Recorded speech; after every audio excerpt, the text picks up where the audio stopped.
근거하지 않고 구원을 얻기 위해서, 의를 얻기 위해서 종교적인 열심을 굉장히 많이 냈습니다. 그 열심은 하나님의 의를 드러내는 것이 아니라 오히려 자신의 의를 세우기 위한 열심이었습니다. 열심히 종교 생활했는데 믿음 생활에서 점점 멀어진다는 것을 내가 느끼면 여러분 어떤 마음가짐이 들겠습니까? 하나님보다 율법이 더 중요해지고 율법보다 율법을 지키는 내가 더 중요해지는 것, 여러분 이것이 율법주의로 되어가는 그런 과정입니다. 하나님께서 우리에게 율법을 주셨으면은 그 율법을 내 힘으로 지킨다는 것은 불가능하다는 것을 내가 깨닫고, 예수 그리스도께서 완전하신 율법을 다 완성하셨다는 사실을 믿고 그분을 통해서 구원을 얻으려고 애를 써야 함에도 불구하고 오히려 율법을 지키려고 행하려고 그렇게 자꾸 하다 보니까 내가 더 중요해지는 것이고, 그러다 보니까 이거 자꾸 다른 사람을 평가하고 다른 사람을 판단하는 대로 이르게 되는 겁니다. 여러분, 신앙의 핵심은 무엇이냐면 기쁨에 있습니다. 내가 예수 믿는 것이 즐거워야 됩니다. 기뻐야 됩니다. 신앙의 가장 핵심이 기쁨에 있는 것이지 열심에 있는 것은 아니거든요. 그런데 이스라엘 백성들은 기쁘지가 않았습니다. 율법을 통해서 자신이 의를 행하려고 그렇게 해도 기쁘지는커녕 오히려 자기 마음 가운데 낙심만 생기고 다른 사람을 판단하는 일만 자꾸 생겼다는 일입니다. 오늘 그 이야기를 여러분들과 한번 해보기를 원합니다. 제가 어떤 분의 이야기를 들었습니다. 직장 생활을 열심히 했습니다. 출세하기 위해서 자신의 젊음을 다 바쳤죠. 가족들을 행복하게 하기 위해서 하는 짓 마는 짓 오만 짓 다 했습니다. 매일같이 술집 가갖고 대접하고 접대하고 그렇게 해서 돈을 집에다 갖다 주면서 그렇게 가정생활을 했습니다. 그렇게 삶을 살았죠. 그랬던 그가 우연한 기회에 예수님을 만났습니다. 우연한 기회에 들었던 복음이 그의 삶을 완전히 바꾸어 놓았던 것이죠. 그래서 자신이 그렇게 살았던 삶이 잘못되었다는 것을 깨닫게 됩니다. 그래서 그가 이제는 어떻게 하냐면 매일 교회 갑니다. 출근하기 전에 교회 가서 새벽에 가서 기도하고 1시간 기도하고 또 직장 생활하고, 직장에서 또 퇴근하면 또 교회 옵니다. 교회 와서 또 밤새도록 또 철야 기도하고 그래 또 들어갑니다. 그렇게 들어갔어요. 그렇게 하면은 자신은 생각했습니다. 이제 내가 마누라가 그렇게 다니라고 하는 교회에 열심히 다니고 있으니까 이제 마누라하고 사이도 좋아질 것 같고 가정생활이 행복해질 것 같은데 가정에서는 변한 것 하나도 없었습니다. 아내가 자기 남편에게 하는 얘기가 뭐냐면 이제 교회 좀 그만 가라는 이야기를 합니다. 그랬더니 남편이 이야기를 하죠. 교회 그렇게 가라고 할 때는 언제고 내가 교회 열심히 다니니까 왜 교회 그만 다니라고 하느냐라고 이렇게 이야기를 하는 거죠. 그랬더니 아내의 말이 무엇이냐고 이렇게 이야기합니다. 당신이 지금 술집하고 교회 다니는 거 장소만 바뀌었지 변한 게 뭐가 있느냐 이렇게 말하는 거죠. 여러분, 이 말을 듣고 이분이 정말 충격을 받았다고 합니다. 여러분, 우리의 종교적 열심이 이런 겁니다. 이런 거예요. 그래서 바울은 오늘 본문 속에서 이야기를 합니다. 우리에게는 이 세상에는 두 가지 종류의 사람이 있다라는 이야기죠. 그럼 어떤 사람이 있느냐? 5절 말씀을 보시죠. 첫 번째는 이런 사람이라는 거죠. 모세가 기록하되 율법으로 말미암는 의를 행하는 사람은 그 의로 살리라 하였거니와. 첫 번째 사람은 무엇입니까? 모세의 율법을 지켜 의를 얻겠다라고 말하는 사람이죠. 이런 사람이 있다는 거죠. 제가 앞에 말씀드렸던 그런 사람입니다. 이 말씀을 인용하기 위해서 바울이 율법을 하나 딱 내세우죠. 구약의 율법을 하나 딱 따고 와서 오늘 이 말씀을 합니다. 그 율법의 말씀이 무엇이냐면은 레위기 18장 5절 말씀을 인용을 하는 것이죠. 이런 사람이 이스라엘의 모습이다라는 이야기죠. 이것이 여러분 모든 종교적인 사람의 모습입니다. 그들은, 이스라엘 사람들은 어떻게 했느냐? 모세의 율법을 지키려고 그렇게 애를 썼습니다. 모든 종교의 절기를 지키려고 애를 썼고 율법이 가르치려고 하는 그런 도덕을 행하려고 그렇게 애를 썼다는 이야기죠. 여러분, 이런 사람들은 우리 주변에도 굉장히 많습니다. 율법 다 지키면 여러분 구원 얻는 건 누가 모릅니까? 우리가 율법대로 살면 얼마나 좋습니까? 율법대로 살면 우리가 의인이 되는 건 맞습니다. 그러나 우리가 분명히 생각해야 될 것은 무엇이냐면 지구상에는 율법을 100% 지키는 사람은 한 명도 없다라는 이야기입니다. 100% 지키지 못하니까 우리는 율법을 지킴으로 의로워질 수가 없다는 것을 빨리 인정을 해야 됩니다. 이것이 모세가 말한 율법을 지킴으로 구원을 얻으려고 하는 5절 말씀의 그런 사람이었다라는 이야기죠. 그럼 두 번째 사람은 어떤 사람이냐? 6절의 말씀입니다. 믿음으로 말미암는 의인은 이같이 말하되 내 마음에 누가 하늘에 올라가겠느냐 하지 말라 하니 올라가겠느냐 하면 그리스도를 모셔 내려는 것이요 라고 말합니다. 또 두 번째 사람은 어떤 사람이냐면 믿음으로 구원을 얻으려고 하는 사람이다 라고 말을 합니다. 여러분, 율법으로 내가 구원을 얻겠다라고 합니다. 그런데 율법을 지키려고 하면 할수록 내가 율법을 다 지키지 못하니까 고통이 자꾸 나에게 다가오는 것이죠. 그런데 예수님을 믿으면 구원을 받는다라고 하는 것은 이것은 율법을 믿음으로 율법을 행함으로 내가 의로워질 수 있다라고 하는 것에 비교하면 훨씬 쉽다는 이야기죠. 이처럼 예수님을 믿음으로 구원을 얻는다라는 것은 굉장히 우리 가까이에 있습니다. 굉장히 가까이 있고 이처럼 확실한 예는 없다는 이야기죠. 그런데 오늘 6절 말씀을 다시 보면은 믿음으로 말미암는 의는 무엇이냐, 내 마음에 무엇이냐라고 말을 하면서 믿음으로 말미암는 의는 너무나 쉽다고 이야기합니다. 그런데 사람들은 어떻게 이야기하느냐, 이같이 말한다는 거죠. 내 마음에 누가 하늘에 올라가겠느냐, 그렇게 할 필요 없다 그랬더니 올라가겠다 하면 왜 올라가려고 하느냐, 그리스도를 내 안으로 내가 땡겨 오겠다라고 말한다는 이야기예요. 그러니까 이 말씀은 무슨 말이냐면은 내가 믿음으로 구원을 얻겠다라고 고백만 하면 된다 그러니까 그럼 누구를 믿어야 되느냐? 예수님 믿어야 된다. 예수님 어디 계시냐? 하늘에 계신다. 그럼 하늘에 내가 올라가서 예수님을 내가 데리고 와야 되는 것 아니냐? 이렇게 말하는 사람이 있다는 이야기죠. 7절에도 보면 뭐라고 이야기하면 예수님 그럼 지하에 있으면 어떻게 하느냐? 지옥에 가서 그분을 데리고 내가 모셔와야 되는 것 아니냐? 이렇게 말하는 사람이 있다라는 이야기죠. 그러나 예수님은 그렇게 존재하는 분이 아니라는 이야기죠. 오늘 이 말씀 때문에 우리가 한 말씀에 대한 것들을 우리 구약에 대한 예를 하나 딱 끄집어 와야 됩니다. 예수님의 하나님의 율법 속에서 무슨 말씀이 있냐면 우리 신명기 30장 11절에서 14절 말씀에 보면은 예수를 믿음으로 구원을 얻는 것이 이렇게 확실하다는 말씀이 나옵니다. 우리 신명기 30장 11절에서 14절 말씀 한번 보시죠. 우리 같이 한번 읽어보죠. 시작. 내가 오늘 내게 명령한 이 명령은 내게 어려운 것도 아니요 먼 것도 아니라 하늘에 있는 것이 아니니 내게 이르기를 누가 우리를 위하여 하늘에 올라가 그의 명령을 우리에게로 가지고 와서 우리에게 들려 행하게 하려 할 것이 아니요 이것이 바다 밖에 있는 것이 아니니 내가 이르기를 누가 우리를 위하여 바다를 건너가서 그의 명령을 우리에게로 가지고 와서 우리에게 들려 행하게 하려 할 것도 아니라 오직 그 말씀이 내게 매우 가까워서 내 입에 있으며 내 마음에 있은즉 내가 이를 행할 수 있느니라. 하나님은 말씀하셨어요. 율법에서 이미 말씀하셨죠. 하나님의 말씀이 하늘에 있는 것도 아니다. 하나님의 말씀이 저 바다 건너편에 있는 것도 아니다. 하나님의 말씀은 어디 있냐? 매우 가까워서 내 입에 있다고 말을 합니다. 내 마음에 있다고 할즉 내 입에 있고 내 마음에 있기 때문에 내가 그것만 행하면 된다라고 말씀하고 있습니다. 여러분, 하나님의 말씀이 내 입에 있고 하나님의 말씀이 내 마음에 있기 때문에 내 입에 있고 내 마음에 있는 말씀을 내가 믿는다라고 고백만 하면은 누구든지 구원을 얻을 수 있고 누구든지 의롭다라고 행할 수 있는데 왜 그것을 자꾸 먼 데서 찾느냐라고 그렇게 말을 하고 있는 것이죠. 여러분, 말씀이 하늘에 있다. 그럼 하늘에 누가 가서 여러분 하나님의 그 말씀을 가지고 올 수가 있겠습니까? 연인에게 하늘에 있는 별을 내가 따다 줄게. 그것처럼 거짓말이 어디 있어요. 그렇죠? 하늘에 있는 하나님 말씀을 어떻게 내가 가까운데 그게 올 수가 있겠어요? 바다 저 건너편에 있는 말씀 내가 어떻게 가지고 올 수가 있겠어요? 하나님의 말씀 어디 있습니까? 나와 가까운 곳에 있다라고 말씀을 하는 거죠. 그래서 바울이 오늘 이 말씀을 하는 것은 6절과 7절에 말을 하는 것은 신명기의 이 말씀을 그대로 가지고 온 거예요. 믿음으로 구원을 받는 사람, 믿음으로 의롭다 하심을 얻는 사람은 그것이 어렵지가 않다는 겁니다. 믿음으로 구원을 얻는 것, 믿음으로 의롭게 되는 것 하나도 어렵지 않다는 거예요. 예수님을 믿기 위해서 하늘에 내가 올라가는 일도 없는 것이 아니고, 여러분, 예수님을 믿기 위해서 내가 바다 건너편으로 갈 필요도 없다는 것이죠. 여러분, 인간이 신을 쫓아가는 것을 뭐라고 이야기하면, 신을 찾기 위해 찾는 것을 뭐라고 이야기하냐면 종교라고 이야기합니다. 그래서 종교적인 행위를 하는 사람을 보면 맨날 성황당 가서 비나이다 신을 찾지 않습니까? 절에 가서 맨날 빌지 않습니까? 나에게 와주십시오. 그러나 우리 성경은 하나님이 우리를 찾아오십니다. 하나님이 아브라함을 찾아오셨습니다. 하나님이 이삭을 찾아오셨고 하나님이 야곱을 찾아오셨습니다. 그 찾아오신 하나님께서 나를 찾아와서 나를 지금 부르시고 있는 겁니다.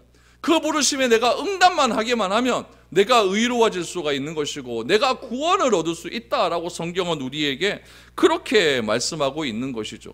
나를 찾아오신 하나님의 말씀을 내가 듣고 내가 마음의 문을 열면 그는 내 마음속에 들어와서 그는 나와 더불어 먹고 나는 그와 더불어 먹으리라 라고 말씀하신 것이 그 주님의 말씀 아닙니까? 여러분 성화 같은 거 보면은 예수님께서 문 두드리고 있는 그런 그림 보셨죠? 그렇죠?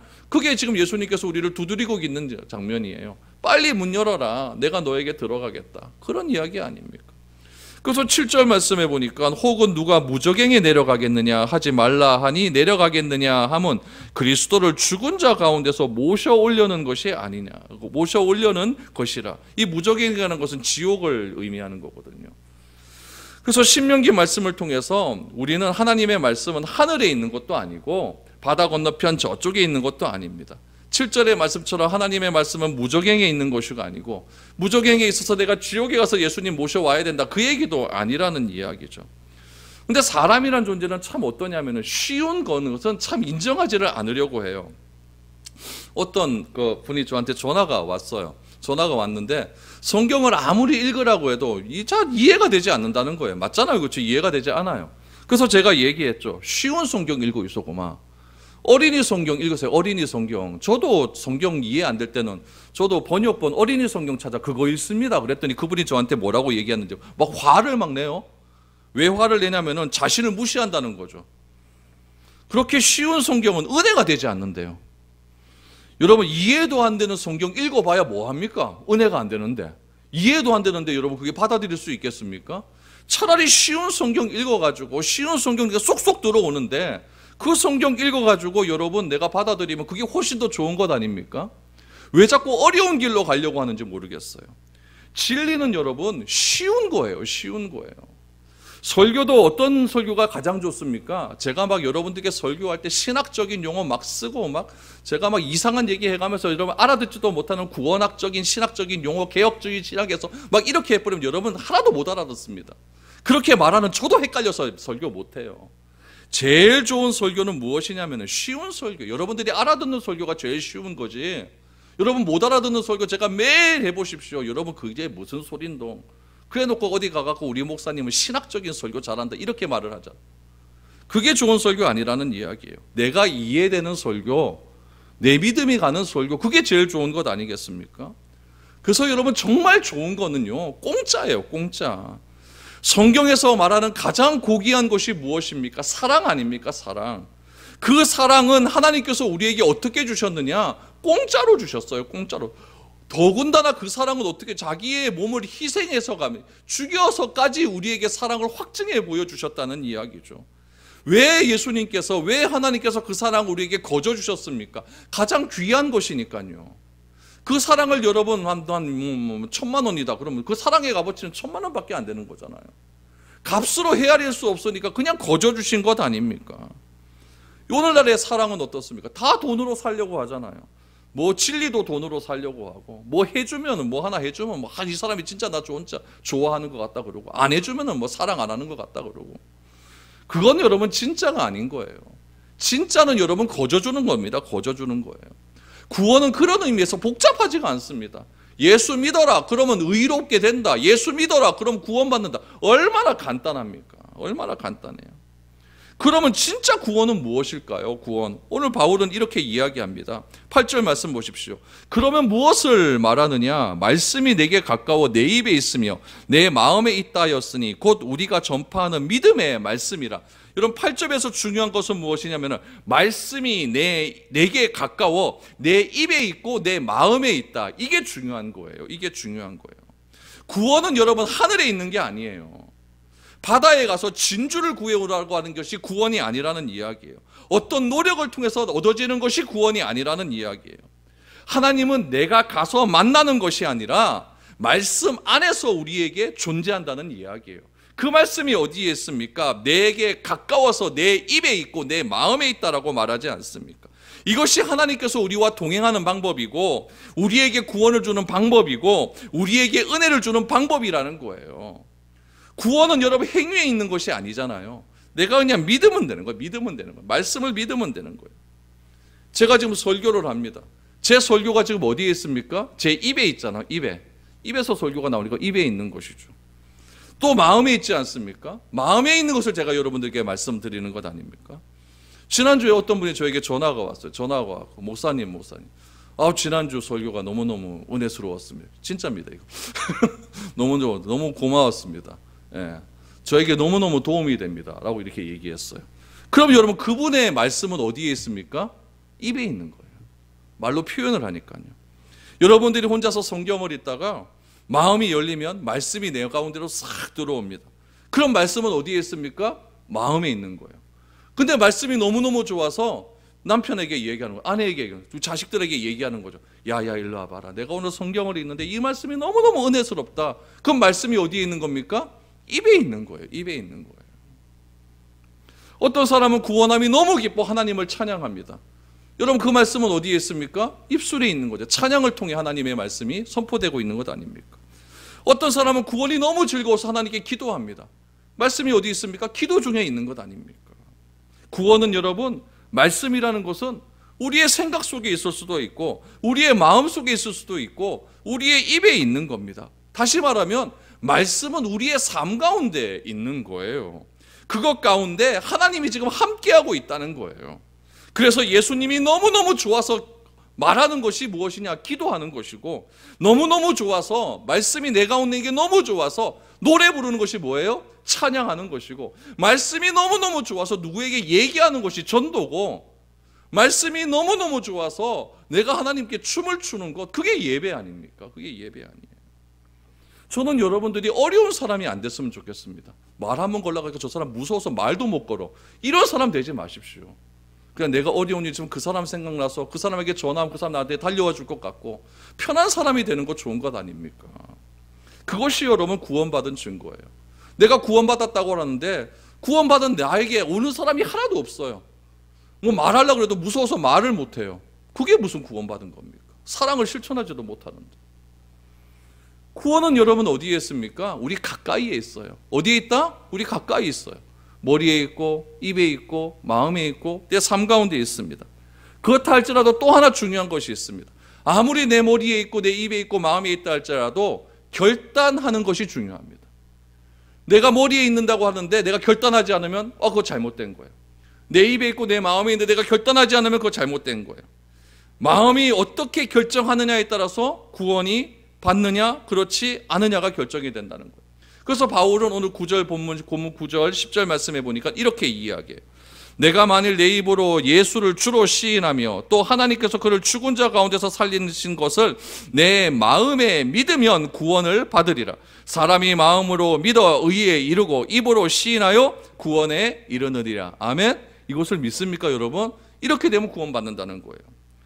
내 입술과 마음에 있는 구원을 어떻게 얻을 수가 있습니까? 두 가지를 얘기합니다. 첫 번째, 입으로 예수를 주로 시인하면 된다는 거예요. 예수님이 그리스도다, 예수가 그리스도다, 이거 시인하면 되는 거예요. 여러분들의 입으로, 여러분들의 말로써 예수님이 나의 주님이라고 시인할 수 있기를 바랍니다. 얼마나 쉽습니까? 돈을 막 억만큼 갖고 오라고 말하지도 않습니다. 40일 금식기도 하면 된다라고 말하지 않습니다. 40일 금식기도해서 구원 온다고 하면 저는 그 구원 못 받아요. 저는요. 핑 돌아버려요. 안 돼요. 안 돼. 그러나 얼마나 쉽습니까? 입으로 시인만 하면 된대요. 입으로 시인만 하면 된대요. 그러면 입에서 나오는 말은 어떻게 나올까요? 내 마음에 가득한 것이 나온다는 이야기예요. 여러분, 이상한 말 하는 사람은 이상한 얘기가 나오는 거예요. 마음과 상관이 없는 사람이 정신없는 말을 하는 거예요. 그냥 지나가는 마음이 아니라 내 마음에 가득한 말을 하는 사람이 정상적인 사람 아니겠습니까? 내 마음에 말씀이 있어요. 내 생각 속에 말씀이 있어요. 그럼 내 입으로 무엇이 나오겠습니까? 하나님의 말씀이 나오는 것 아니에요. 그걸 가리켜서 뭐라고 얘기하면 성령 충만하다라고 얘기해요. 성령 충만하다.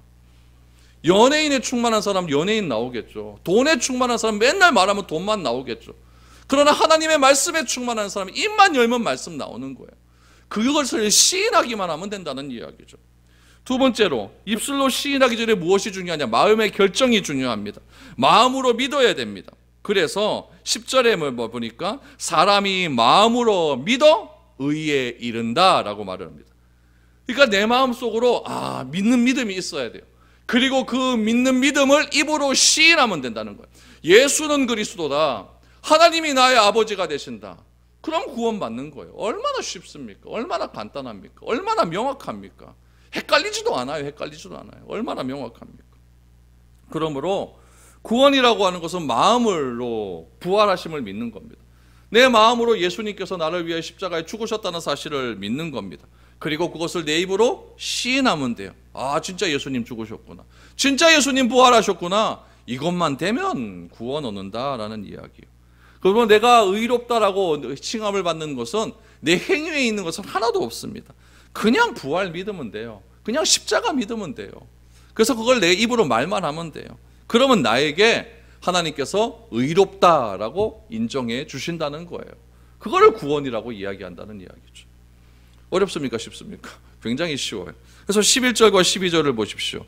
성경에 이르되 누구든지 그를 믿는 자는 부끄러움을 당하지 아니하리라 하니 유대인이나 헬라인이나 차별이 없음이라. 한 분이신 주께서 모든 사람의 주가 되사 그를 부르는 모든 사람에게 부요하시도다 라고 말합니다. 구원은 여러분 헬라인이나 유대인이나 차별이 없어요. 이스라엘 사람이라 한국 사람이라 아프리카 사람이라 미국 사람이라 차별이 없다는 거예요. 누구든지 마음으로 믿어 입으로 시인만 하면 구원을 얻는다는 이야기예요. 여러분, 구원은 이스라엘 사람들이 생각하는 것처럼 특정한 가문에게 주는 것이 아니에요. 구원은 여러분 이스라엘 사람들이 생각하는 것처럼 내가 무엇을 행해야만 얻어지는 것도 아닙니다. 어느 민족에나 차별 없이 주어지는 것이 바로 구원이에요. 종교적인 습관이 있습니다. 종교적인 행동들이 있어요. 종교적인 전통들이 있습니다. 그런 어떤 행위에 의해서 얻어지는 것이 아니라 누구든지 예수를 주라 시인하고 예수의 부활하심을 믿으면 나에게 구원함이 온다는 이야기예요. 이렇게 구원을 얻는 자에게 하나님이 주시는 복은 무엇이냐? 세상 어디를 가든지 부끄럽지 않게 하리라. 부끄럽지 아니하리라. 여러분, 언제 부끄럽습니까? 내가 뭔가 잘못할 때 부끄럽잖아요. 그렇죠? 막 창피하잖아요. 그러니까 예수 믿는 사람들에게는 그런 창피함이 없을 것이다. 부끄럽지 않을 것이다. 이렇게 말을 하는 거예요. 여러분, 이것처럼 좋은 말이 어디 있습니까? 이것처럼 여러분 당당한 말이 어디 있습니까? 저는 여러분들이 사람들에게 부끄러움을 당하지 않게 되기를 바랍니다. 진짜 구원을 얻는 자는 사람에게 인정을 받게 될 것이고 진짜 구원을 얻는 사람은 칭송을 받게 된다는 이야기죠. 때로는 내가 어려움을 당할 수도 있죠. 어려움을 당할 때 그 어려움을 거부한다고 나에게 비켜가는 것은 아니지 않습니까? 그러나 언젠가는 그 어려움을 하나님께서 좋은 것으로 바꾸어 주시어서 오히려 그 어려움을 통하여 감사할 그때를 바라보면서 오늘 이 어려운 현실을 극복해 나아갈 때에 여러분 어디를 가서든지 부끄러움을 당하지 않는 거예요. 어려움 당할 때 부끄럽기도 하고 혹 고독할 수도 밀려오지도 하지만 하나님 우리를 다시금 회복시켜 주실 것입니다. 누구든지 예수를 시인하는 자는 부끄러움을 당하지 않게 하신다는 그 약속을 믿고 내가 당당하게 세상 살아가는 겁니다. 그 약속을 신뢰하며 살아가는 것이죠. 거기에 하나님은 또 하나 우리를 부요하게 해주신다라고 말씀을 하십니다. 영적인 부요함을 가득하게 해주신다는 이야기예요. 우리는 이것을 성령 충만이라고 이야기합니다. 영적인 부요함이 가득하니까 나오는 것마다 내가 하나님의 말씀에 시인하는 말만 나올 수밖에 없는 것이죠. 성령 충만함으로 삶의 부유함을 경험하게 되는 것이죠. 다양한 모든 면에서 부유함을 허락하게 된다는 이야기입니다. 그래서 약할 때 강함을 주시고 가난할 때 우리를 부욕하여 주시는 그분의 능력을 우리는 찬양할 수밖에 없다는 이야기죠. 그래서 13절에서 바울은 이제 결론의 말씀을 내립니다. 뭐라고 얘기합니다? 누구든지 주의 이름을 부르는 자는 구원을 받으리라. 누구든지 주의 이름을 부르는 자는 구원을 받으리라. 우리는 단순한 진리를 복잡하게 만들 필요가 없습니다. 여러분, 공기 그냥 마시면 되잖아요. 마시면 됩니다. 그런데 공기가 무엇으로 이루어졌는지, 화학적인 성분은 무엇인지, 그 성분이 어떻게 이루어졌는지 그런 거 분석하면서 공기 마실 필요가 없다는 이야기예요. 공기 그냥 마시면 나는 삽니다. 이게 얼마나 간단합니다. 하나님이 우리에게 주신 말씀 내 입에 있습니다. 하나님이 주신 우리의 말씀 내 마음에 있어요. 내 생각 속에 있어요. 그건 믿기만 하면 되는 겁니다. 너 믿고 너무너무 감사하니까 그냥 말하면 되는 거예요. 기도하 그게 기도고 노래하면 찬양하면 되는 거예요. 그 마음이 너무너무 좋아서 다른 사람에게 전하면 그게 전도가 되는 것이고 뭐 복잡할 거 없습니다. 그런데 그것을 복잡하게 만들어서 그것은 맞는지 안 맞는지 조목조목 살펴서 조사 하나 틀렸다 이건 왜 틀리니 많이 이렇게 할 필요가 없다는 이야기예요. 번역하다 틀릴 수도 있죠. 해석하다 좀 틀릴 수도 있죠. 그러나 여러분 그런 것이 무슨 의미가 있습니까? 기도는 10분도 못하면서 교회에서 회의는 2시간 3시간 합니다. 아무런 의미 없는 거예요. 아무런 의미 없는 거예요. 차라리 바꾸어 버리죠. 기도를 2시간, 3시간 하고 회의는 10분 하고 끝내버리죠. 그게 훨씬 더 좋잖아요. 하나님의 말씀인 성경을 여러분 부지런히 읽으십시오. 부지런히 그 말씀 속에서 나에게 주시는 말씀이 무엇인지를 날마다 새롭게 하시기를 바랍니다. 그래서 그 말씀이 내 마음속에 담으십시오. 그 말씀이 내 기억 속에 날 수 있도록 날마다 기억하십시오. 그리고 그 말씀을 마음과 생각 속에만 담아두지 마시고 입으로 선포하시기를 바랍니다. 그래서 나의 마음 속에 있는 말씀이, 내 생각 속에 있는 말씀이 멀리 있는 것이 아니라 내 가까이에 있어서 날마다 내가 그것을 시인함을 통하여서 나에게 주시는 구원의 감격과 은혜가 날마다 새로워지는 역사, 그것을 여러분 시편 기자는 무엇이라고 고백합니까? 아침마다 새롭고 늘 새로우니 주의 성실이 큼이라 라고 말하지 않습니까? 우리 삶도 그런 주의 성실하심을 매일매일 아침마다 경험할 수 있기를 바랍니다. 누가 경험할 수 있습니까? 하나님의 말씀을 내 마음에 두는 사람, 내 생각에 두는 사람, 내 입술에 두는 사람은 그런 말씀을 매일매일 경험하게 될 줄로 믿습니다. 이 사실을 기억하시고 여러분, 우리 모든 사람들이 하나님 말씀 가운데서 기뻐 기도하고 기뻐 찬양하고 기뻐 전도하고 기뻐 그게 하나님께 예배드릴 수 있는 복된 삶이 우리 가운데 넘쳐날 수 있기를 축복드립니다.